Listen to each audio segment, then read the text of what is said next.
दिल्ली के GT road red light area में sex worker यानी वेश्यावृत्ति या देह व्यापार का कार्य करने वाली जब एक महिला से यह पूछा गया कि उसने इस कार्य की शुरुआत कहाँ से शुरू की, तो उसने मुस्कुराते हुए कहा कि साहब मैं तो बेड़िया हूँ।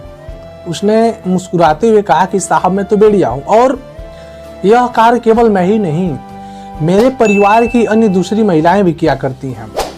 नमस्कार, आदाब, मैं नीतीश कुमार, आप सभी का स्वागत है केस तक पर।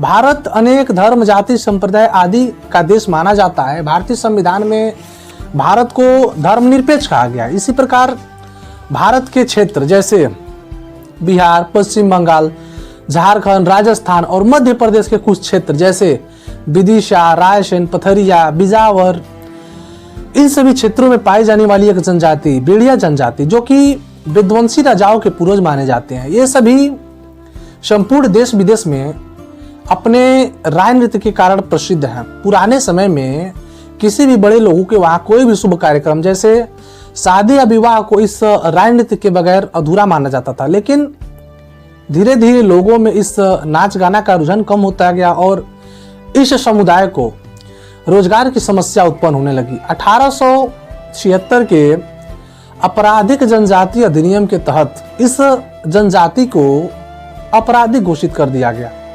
लेकिन भारत को आजादी मिलने के बाद इस अधिनियम को समाप्त कर दिया गया। आज भी समाज में कुछ रूढ़िवादी धारणाओं ने इन समुदाय के लिए दूसरे कार्य या रोजगार का शुरू करना लगभग नामुमकिन सा बना दिया है।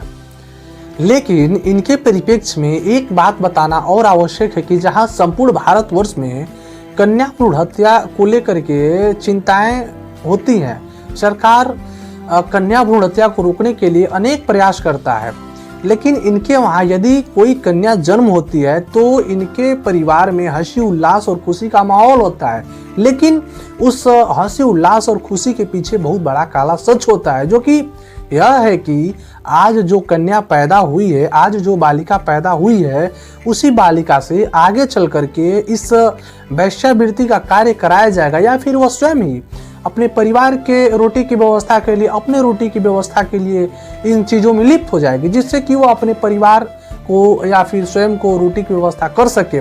सरकार इन सभी चीज़ों को रोकने का अनेक प्रयास करता है, लेकिन सरकार द्वारा सभी प्रयासें पेपरों तक ही सीमित रहता है। यह बहुत ही निंदनीय कार्य है। आप सभी अपने विचार को हमें कमेंट बॉक्स में अवश्य बताएं। इसी प्रकार की अन्य दूसरी कहानी और केस को जानने के लिए, सुनने के लिए हमसे अवश्य जुड़े। आप सभी का धन्यवाद।